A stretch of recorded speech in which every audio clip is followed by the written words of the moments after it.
Saya Abraham Silaban, kami diterima di kediaman Komisaris Jenderal Polisi Purnawirawan Susno Duaji, Kabareskrim Polri 2008-2009. Terima kasih Jenderal sudah bersama kami. Terima kasih Mas Abraham, para penonton sekalian, Ya. penonton e-news. Pak Susno, kita sudah lihat ya sebetulnya Ya. bagaimana pra-peradilan akhirnya digelar, yang mana sempat tertunda pada akhirnya digelar. Dan di sana disampaikan oleh pemohon, dalam hal ini Peggy yang diwakili oleh kuasa hukumnya, Ya. bahwa disebutkan penetapan tersangkanya minim bukti, sehingga Peggy sudah selayaknya dibebaskan, dan kemudian barang bukti yang sempat disita disebutkan ada sepeda motor juga harus segera dikembalikan kepada Peggy, termasuk memulihkan nama baiknya. Komentar Anda? Komentar saya ya bagus. Pertama saya terima kasih sama Polri yang masih aktif, khususnya Polda Jabar, karena saya polisi juga ya, Ya. bahwa mereka datang. Nah, dengan datang ini artinya menghilangkan dugaan yang macam-macam, menunjukkan bahwa mereka datang benaran, tepat janji. Tepat janji yang kedua ya. Janji yang pertama nggak tepat. Karena janji yang pertama katanya akan datang, sudah siap, terus tidak datang. Ternyata dibully macam-macam. Oke lah, itu sudah lewat. Tapi dia datang sekarang, bagus. Memang harus begitu. Aparat penegak hukum harus jadi contoh di dalam ketaatan. Jadi saya hargai, bagus. Nah, tentang isi gugatan memang seperti itu. Nah, tinggal nanti tergugat ya Polri, benar nggak isi gugatan yang disampaikan oleh advokatnya Peggy Setiawan. Ya. Yang tidak jauh berbeda sebetulnya, Pak Susno, yang disebutkan bahwa mereka meyakini Peggy alias Peron yang disebutkan berkali-kali dalam fakta persidangan bukanlah Peggy Setiawan yang saat ini ditahan oleh Polda Jawa Barat. Ya, jadi ada dua ini nanti. Satu, digugat itu bahwa yang ditangkap ini error in persona. Bukan Peggy yang sebagaimana disebutkan dalam putusan pengadilan. Nah, karena apa? Salah orangnya. Kenapa salah orangnya? Kalau nggak salah dengan namanya beda. Peggy Peron dengan Peggy Setiawan. Alamatnya beda. Kecamatannya pun jauh berbeda. Terus ciri-ciri orangnya berbeda juga.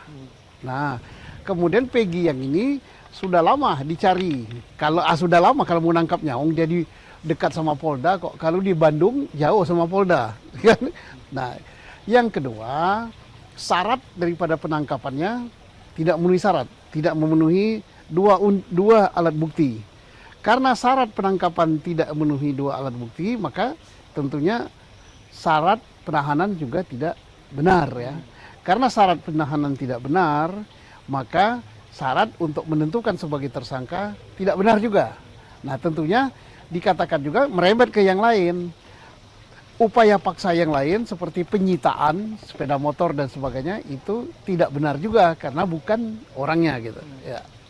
Kalau disebutkan bahwa sungguhnya polisi sudah memiliki bukti-bukti yang kuat, ijazah, foto, itu hanya apa yang diperlihatkan ke muka publik. Kemudian ada petunjuk termasuk keterangan dari salah satu terpidana yang meyakini bahwa Peggy terlibat dalam pembunuhan termasuk dugaan persetubuhan terhadap Vina. Komentar Anda? Pertama kita urutkan dari atas ya. 184 paling atas itu adalah keterangan saksi. Betul. Jadi keterangan saksi ini kalau saya katakan gugur lah gitu. Mengapa gugur? Ya karena keterangan saksi berbeda. Peggy kan punya saksi juga. Betul. Yang ini punya saksi bertentangan. Di antara yang masuk di dalam tahanan yang sudah divonis ada 7, ada 8. 8 ini 5 apa berapa mengatakan tidak kenal Peggy ini. Ya kalau nggak kenal pembunuhan bersama-sama nggak kenal. Jangankan begitu, satu saja di antara 3 misalnya tidak sama, maka ini kesaksian lemah. Apalagi ini banyak sekali. Jadi kesaksian jelas lemah tanpa didukung kesaksian lain. Waktu Kadip Humas mengatakan bahwa saksinya sudah diperiksa 78 ya kalau nggak salah ya. Betul, dan ada 17 saksi yang setidaknya mengonfirmasi keterlibatan Peggy. Ya, taruhlah kita anggap 17 apa 18 memberatkan, tapi sisanya kan 60 kan. 60 bertentangan. Ya, 17 lawan ini, jangankan 17, satu aja nggak sama, maka ini lemah. Tanpa didukung alat bukti lain. Berarti alat bukti saksi gugur. Ya ini, tolong kita kawal nanti. Kita lihat nanti apa namanya hakim gimana. Yang kedua apa? Saksi ahli. Oke, mungkin sudah diperiksa saksi ahli. Kita anggap sudah diperiksa 30 saksi ahli. Ya, keterangan ahli. Misalnya keterangan ahli pidana, ahli apa, segala macam. Tapi kan semua ahli itu pasti aku yakin 100% tidak ada di antara ahli itu yang menyebutkan bahwa pelakunya Peggy. Nggak ada kan? Kalau ada keterangan ahli yang menyebutkan pelakunya Peggy, berarti ahli ini udah perlu diperiksa ini. Berarti ini udah nggak bisa juga. Ahli nujum. Ahli nujum. Satu lagi, apa lagi? Dia tidak berada di TKP, dia tidak melihat langsung. Peristiwa itu dan sebagainya. Surat. Apa yang dimaksud surat? Oke lah, kita anggap pisem surat. Oh, nggak bisa. Pisem itu tidak mungkin menyebut pelakunya Peggy. Hanya menyebutkan orang ini meninggalnya karena apa? Benda tumpul, benda tajam, ditusuk, minum racun. Sperma. Iya, taruhlah itu ada semua. Itu kan hanya surat, tidak menunjuk kepada Peggy. Dan tidak menunjuk kepada Peggy. Berarti gugur juga ini. Yang habis itu apa? Selesai itu adalah petunjuk. Nah, petunjuk ini harus kumpulan dari semua ini yang mengait satu persatu. Ini nggak ada persesuaian, berarti petunjuk ada gugur juga. Nah, taruhlah surat lagi dianggap apa? Laporan polisi. Jangan sampai laporan polisi menjadi alat bukti. Laporan polisi justru yang harus dibuktikan. Termasuk satu lagi apa? Putusan pengadilan. Putusan pengadilan ini bukan alat bukti. Putusan pengadilan menyebutkan Peggy. Nah, apakah Peggy yang ditangkap ini? Bukan, itu yang harus dibuktikan juga. Nah, kalau keterangan terdakwa atau tersangka jelas menolak kan? Berarti nggak ada. Terkecuali Polri atau penyidik menunjukkan sesuatu yang belum pernah kita lihat. Misalnya, nah ini kan ada sidik jari, ada laborat, ada HP, ada CCTV, ada segala macam. Dan itu menyatakan bahwa Peggy punya pelaku. Darah korban ada di Peggy, sperma Peggy ada di Vina. Nah, yang menunjukkan identitas Peggy ada dalam visum et repertum. Iya, dan satu lagi ya. Kenapa ini? Yang kita harap-harap. Saya sangat berharap pra peradilan dan penyidikan ini bisa membuka dua alat bukti yang disebutkan di pengadilan. Yang ini tidak dibuka. Ini tanda tanya besar. Apa itu? CCTV. Bukankah saksi polisi, ini catat loh, saksi polisi anak buah Rudiana loh, bukankah saya ya, di BAP yang setebal gini, mengatakan mereka sudah menyita CCTV, 6 apa berapa, dan itu belum dibuka. Kenapa hakimnya on? Yang saya katakan on lah hakimnya. Di mana bapak hakim yang mutus itu? Mudah-mudahan sudah pensiun ya. Kalau belum pensiun harus dilacak loh hakim ini. Hakim-hakim model paling masih aktif. Sejauh ini kami telusuri masih aktif, tapi kami harus proses pulang. Kalau masih aktif, hati-hati kalau dia mutus perkara. Perkara yang sedemikian hebat, pembunuhan tanpa didukung alat bukti forensik, dia berani menghukum orang seumur hidup. Catat ya, hakim yang ini. Tiga beberapa hakim ya. Termasuk juga hakim ini, hakim apa namanya? Hakim banding. Termasuk juga hakim kasasi. Catat ini. Hakim ini hakim banding kasasi. Ini perkara berat, pembunuhan. Menghukum 7 orang seumur hidup, 1 orang 8 tahun. Dan masih menanya 3 lagi. Ini hakim model apa? Hakim model ini gawat ini kalau Indonesia punya hakim kayak gini. Kenapa? CCTV kita harap dibuka. Mabes, buka CCTV itu. Kalau CCTV itu dibuka, yang 6 apa berapa yang sudah disita, di berita acara, kalau saya baca berita acara tebal ini, saya baca, CCTV belum dibuka. Terus apa lagi? HP. HP-nya Peggy, HP-nya siapa namanya? Vina. HP-nya siapa namanya? Eki. Ditambah HP orang-orang yang dihukum ini disita. Apakah Apakah ada bukti percakapan di Ya, sana? ada bukti percakapan, ada bukti WA, ada bukti video dan apa-apa. Ini belum juga dibuka. Nah, dua ini alat bukti forensik. Nah, satu lagi. Nah, ini kita sudah masuk ke materi perkara ya. Ya, karena pada prakteknya itu akan dibuka di pengadilan. Ya, tapi sekaligus kita ini bukan hanya ini saja. Mengapa saya yakin PG ini akan bebas? Nah, saksi. Kalau saya jadi polisi, jadi penyidik sekarang ini, yang saya perdalam adalah apa namanya? Melmel. Aib. Aib. Kenapa? Adanya nama 11 nama itu berasal dari berita acara Rudiana. Rudiana tidak ada di TKP. Rudiana dari mana? Pasti dari Aib. Sama siapa lagi satu? Dede. Ya. Sama satu lagi Melmel. Ini yang harus diperiksa. Rudiana diperdalam, dari mana dapat nama 11 ini? Karena ada di berita acara Rudiana. Terus Aib dari mana tahu 11 ini? Ngasih tahu Rudiana. Kemudian Dede dari mana? Jangan-jangan ini pelakunya. Ya, saya tidak duduk ya. Jangan-jangan si Aib ini pelakunya. Kok dia bisa tahu persis?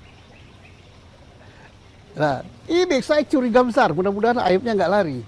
Bisa jadi pelakunya itu Aib. Nah, ini kalau saya berversi sebagai penyidik, saya kembali ke titik nol. Jadi menyidik si Peggy ini yang ditangkap sekarang ini harus kembali ke titik nol, jangan diambil di tengah. Cari CCTV itu, sudah ada CCTV. Anak buah Rudiana mengatakan sudah disita CCTV itu. Jangan, kenapa tidak dibuka? Atau jangan-jangan sudah dibuka. HP ini yang masih ada. Kalau sperma udah susah lah kita ya. Darah udah susah lah taruhlah. Nah, ini HP akan berbicara. Ayo, bangsa Indonesia, HP akan berbicara. Kemudian CCTV akan berbicara. Ada sekian CCTV disita, kenapa nggak dibuka? Terus, kenapa tidak diperdalam siapa namanya Aib yang tahu persis ini? Jangan-jangan si Aib ini pelaku. Terus, siapa yang mirip Peggy Setiawan ya? Yang di mana itu? Yang di Cianjur. Kenapa dia nggak diperiksa? Sudah diperiksa apa belum itu? Lah, periksa dia. Periksa. Tentu kan penyidik punya pertimbangan. Saya tidak mau mendahului karena Anda malang melintang di sana, Pak Susno. Tapi kan penyidik lagi-lagi pasti punya excuse yang mana mereka punya pertimbangan. Setiap orang yang diperiksa adalah orang yang ada kaitannya dengan materi penyidikan. Iya, tapi tujuannya untuk mengungkap perkara kan? Terungkap tidak? Kenyataannya tidak kan? Tidak terungkap. Tidak terungkapnya apa? Sudah ngukum orang tapi hasilnya begitu. Baca nggak dia apa namanya? Setiap berita TV kemudian dibuka ada komentar-komentar. Itu informasi semua. Ada podcast, ada komentar-komentar. Itulah informasi yang bisa didapat, yang harus diperdalam. Tanpa diperdalam gitu, tidak kembali ke titik nol. Ini titik nolnya kan. Sekarang titiknya udah di sini. Masuk dari sini, kalau yang ini salah, sini salah semua. Lah contohnya apa? Penghukuman, kalau kita nggak mau kembali ke alat bukti forensik, kan begini. Yang sudah dihukum, menolak. Mengatakan dia tidak. Mana? Oke lah, hakim bertanggung jawab pada Tuhan. Tapi kita lihat aja nanti. Benar nggak putusannya? Iya nggak? Tidak ada putusan hakim yang mendapat kontra seperti ini. Bukan saya loh. Hakimnya mau marah sama saya ya jangan. Marahilah seluruh rakyat Indonesia yang 99% mungkin lebih ya. Komentarnya itu dibaca. Nah ini dibaca. Hakim ketua yang menyidangkan ini, hakim anggota, hakim apa namanya banding, hakim kasasi, baca ini. Dulu Anda baca berkas itu apa tidak? Kalau baca berkas, Anda percaya pada berkas itu apa tidak? Nah makanya kembali ke kitoh. Kitoh daripada persidangan dan pembuktian itu, yang dibuktikan itu berdasarkan alat bukti, fakta hukum yang terungkap di persidangan. Nah, penyidik juga begitu. Kenapa ini jadi kacau beliau kayak gini? Karena penyidik tidak kembali ke makna penyidikan. Makna penyidikan itu apa? Upaya yang dilakukan oleh penyidik dengan cara yang dilakukan menurut Undang-Undang Hukum Acara Pidana untuk membuat terang suatu peristiwa. Dengan mengumpulkan bukti-bukti menentukan itu pidana apa bukan. Kalau pidana mencari siapa pelakunya. Kan begitu. Bukan langsung ujuk-ujuk, oh ini kecelakaan lalu lintas, besok ganti lagi pembunuhan. Nanti, nah, satu lagi teori penyidikan harus ingat yang diajarkan, yaitu teori segitiga. Di TKP, korban, kemudian inilah yang penyidikan yang benar. Dan penyidikan yang benar itu untuk yang bukan tertangkap tangan seperti Vina dan Peggy ini, jangan ditangkap orangnya dulu. Tangkap orangnya, baru cari alat buktinya. Akhirnya apa? Kayak gini. Mestinya kumpulkan dulu alat buktinya. Setelah alat buktinya terkumpul, oh ini, baru mengarah ke orangnya. Tangkap orangnya. Begitu ditangkap, kalau ada gugatan pra peradilan, ya gampang. Sudah punya alat bukti yang terukur. Bukan sebaliknya, ditangkap dulu, dicarikan alat buktinya. Kacau. Nah ini, saya katakan, saya ini polisi lah. Saya sedih. Kenapa saya sedih? Mungkin yang paling sedih di Indonesia saya menangis. Karena saya tahu teori penyidikan, saya tahu dengan praktik penyidikan 36 tahun jadi polisi. 90% waktu saya habiskan di penyidikan. Lah kalau melihat penyidikan mobil deal gini, amburadul. Kasihan Polri. Kenapa saya katakan kasihan? Baca nggak komentar-komentar di wawancara kayak gini? Baca nggak komentar-komentar di WA Group? Baca nggak komentar-komentar di medsos? Sedih. Kemana muka ini ditaruh? Ya mudah-mudahan dengan kasus Vina yang terakhir, ini bisa membersihkan nama. Artinya Peggy kalau nggak bersalah bebaskan. Dan semuanya bebaskan. Karena apa? Dalam pra peradilan itu saya katakan berkali-kali, jangan menghitung pra peradilan ini kalah menang. Pra peradilan ini adalah benar dan salah. Kita mencari kebenaran, bukan cari kalah menang. Mengenai komentar-komentar itu saya coba singgung sedikit ya Pak Susno. Bahwa ada juga yang menyebutkan bahwa itu adalah trial by the pers misalnya. Atau komentar netizen dan sebagainya. Tapi balik lagi dalam ruang persidangan dianggap hakim punya otoritas penuh untuk melakukan pemeriksaan dan melakukan memutus perkara dan sebagainya, termasuk berdasarkan fakta-fakta persidangan. Tapi lepas dari itu, menurut Anda apa yang mesti didorong? Apa yang mesti didorong oleh Polri dalam hal ini, Polda Jawa Barat dalam hal ini? Karena kan besok kan akan digelar bukti untuk memastikan bahwa komentar-komentar yang berseliweran tadi juga bahwa mereka punya apa ya? Punya counter narasi mengenai polisi punya bukti, mereka punya keyakinan terhadap apa yang mereka lakukan. Ya, komentar-komentar itu kan Polri kan tujuannya apa? Supaya dipercaya oleh rakyat. Nah, untuk percaya oleh di masyarakat ini pemilik Polri. Jangan terlalu percaya dengan hasil survei. Hasil survei kan belum tentu sekian juta itu disurvei kan. Tapi kalau komentar di media sosial, di apa-apa, itu adalah suara rakyat beneran. Bukan diwakili oleh sampel. Tidak, seluruh rakyat bebas berkomentar. Nyatanya 90% lebih hasilnya negatif. Oke. Jadi bukan terlalu tekanan dari media, bukan. Kemudian caranya gimana? Ya tunjukkan bahwa bekerja benar. Nah, tunjukkan bahwa bekerja benar, tunjukkanlah. Nah, sekali lagi saya katakan, kebebasan hakim. Kepercayaan hakim. Hakim boleh bebas memutus berdasarkan keyakinan. Tapi untuk mendapatkan keyakinan itu bukan gendeng-gendengan, langsung aku yakin ini dia. Bukan. Baca KUHP itu, itulah kitab petunjuk. Kata Pak, untuk mendapatkan keyakinan hakim itu minimal harus 2 alat bukti. Bagaimana kalau alat buktinya lebih dari 2? 3. Ya 3 kalau tidak meyakinkan ya nggak bisa. Kurang dari 2, ya nggak boleh dong. 3 aja kalau nggak menimbulkan keyakinan nggak bisa. Jadi minimal 2 alat bukti yang sah. Yang sah itu yang saling berhubungan, membuktikan bahwa dia pelakunya, ya. Kemudian menimbulkan keyakinan hakim. Nah itu, jangan berujuk-ujuk. Kalau, aku yakin ini pelakunya, ya udah nggak usah aja diperiksa. Langsung aja, Pak Hakim ini gimana gini? Yakin nggak? Yakin. Nah makanya saya agak ekstrim mengatakan, kan bebas, saya warga negara kan sekarang. Hakim ke depan dalam hukum acara yang baru, jangan dikasih berkas. Berkas itu cukup penyidik, buat saja cepat, setelah itu... Berkas yang Anda maksud BAP? BAP, nggak usah. Sebabnya apa? Kalau hakim sudah memegang BAP di sini, otaknya itu sudah terbentuk di sini. Konstruksinya sudah... Iya. terbangun dari situ. Jadi hakim jangan dikasih, jaksa kasih sedikit supaya bisa membuat surat dakwaan. Oke, nanti bermainlah di situ. Nah, bagaimana kalau nanti dakwaan tidak lengkap dan apa? Tidak perlulah. Dakwaan itu belum terbukti. Nanti dibuktikan semua di persidangan. Dipanggili semua. Sehingga nanti apa? Perkara di polisi tidak lama. Di jaksa juga tidak lama. Di hakim tidak lama. Satu lagi untuk hukum acara pidana baru. Selain hakim tidak dibeli berkas, satu lagi bahwa tidak ada lagi lembaga pengembalian perkara dari jaksa, P21, P19, nggak usahlah PP-an itu. Model HR aja, kirim, masuk, sidangkan. Di sinilah pembuktian. Kalau sekarang pembuktian sudah terjadi antara jaksa dan polisi. Ini gawat ini. Sehingga hakimnya mengatakan ya. Oh, ada yang mengatakan, apa bisa kalau gitu? Nanti hakimnya kurang, ya ditambah dong. Cara nambahnya gimana? Nah, polisi kan 400.000 lebih kan jumlahnya. Ya kurangi jumlah polisi. Jadikan hakim. Ya kalau negara berduit, buat hakim sebanyak-banyaknya. Oh, pengadilan negeri hanya ada di kabupaten. Buat lagi pengadilan negeri.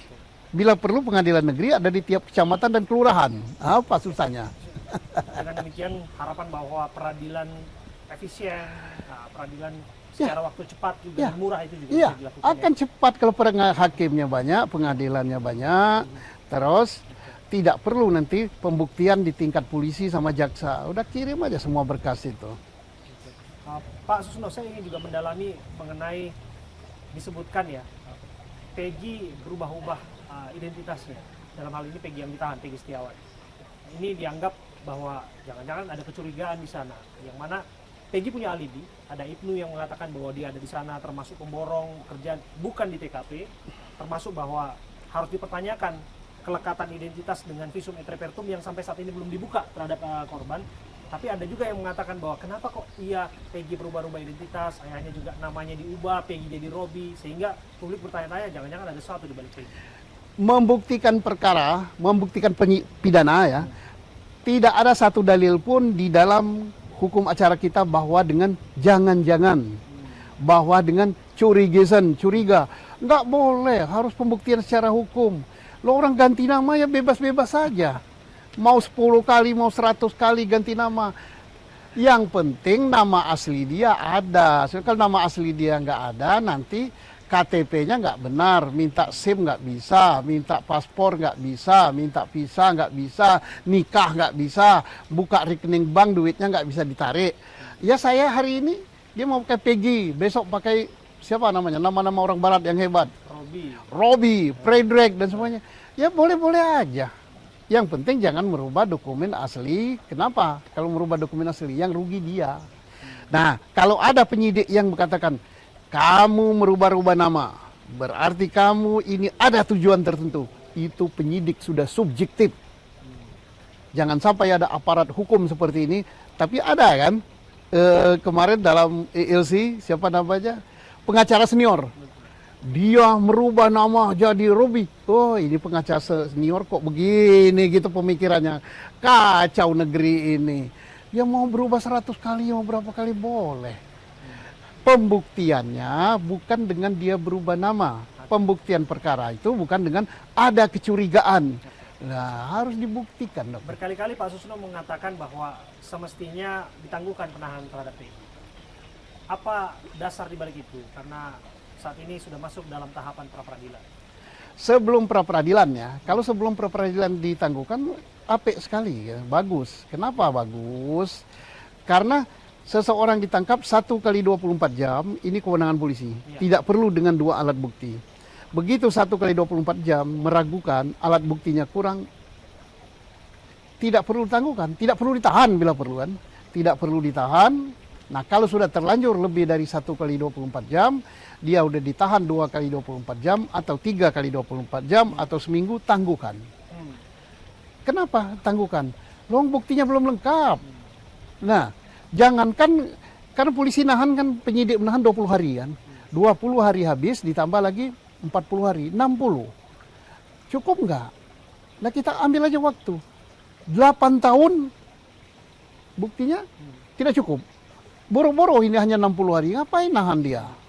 Katanya, ini katanya lagi, saya suka katanya. Katanya lebih bagus membebaskan 1.000 orang yang bersalah daripada menghukum 1 orang yang tidak bersalah. Jangan itu jadi di mulut aja, di lambe aja.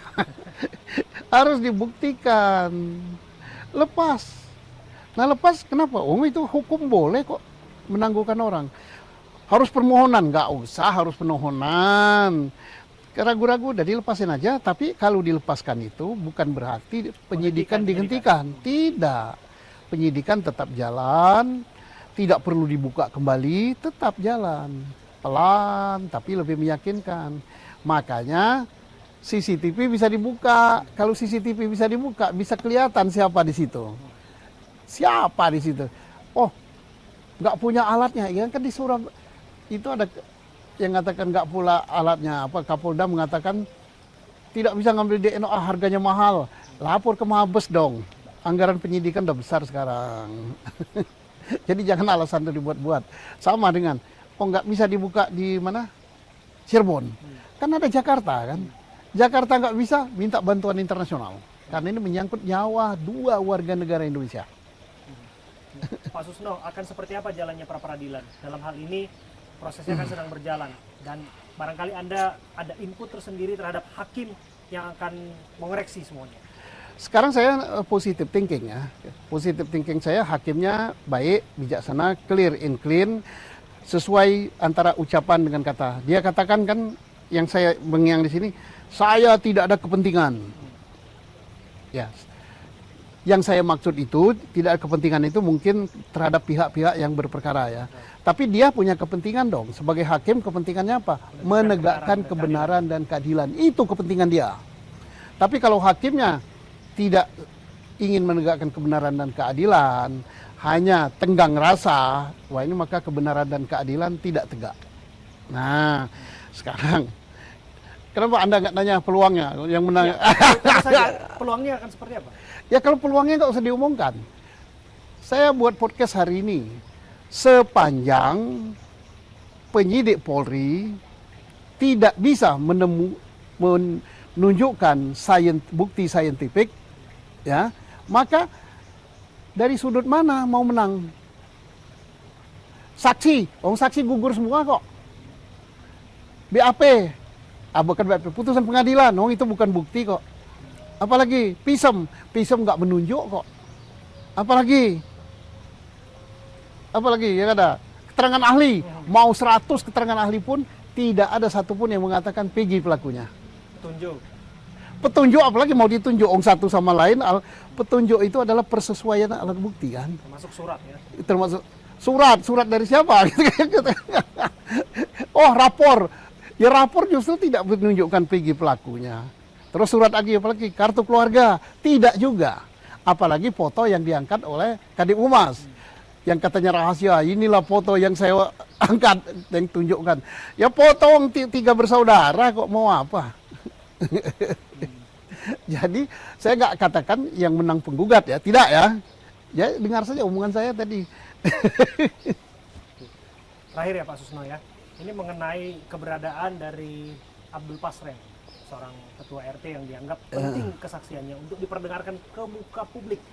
Karena akhir-akhir ini memang sangat sulit untuk mengetahui keberadaan beliau, mencari jejak beliau. Kami pun sudah berkali-kali melakukan pendekatan, tapi hingga kini belum menemukan yang bersangkutan. Hal ini dirasa penting karena keterangan demi keterangan mulai terkuak, bahkan ada yang merasa bahwa ini bertendensi ke arah kebohongan alias palsu. Jadi Pasren ini saksi kunci yang sangat kunci-kunci ya. Tapi jangan sampai jadi kunci Inggris ya. Cocok untuk semua. Kenapa? Kalau saksi Pasren dia mengatakan bahwa betul para terpidana yang masuk sekarang ini semua ada di rumah anaknya, termasuk anaknya pada malam kejadian. Berarti mereka yang sekarang terhukum yang sekarang dihukum ini alibinya tidak cocok gitu dengan kejadian. Berarti mereka harus bebas semuanya.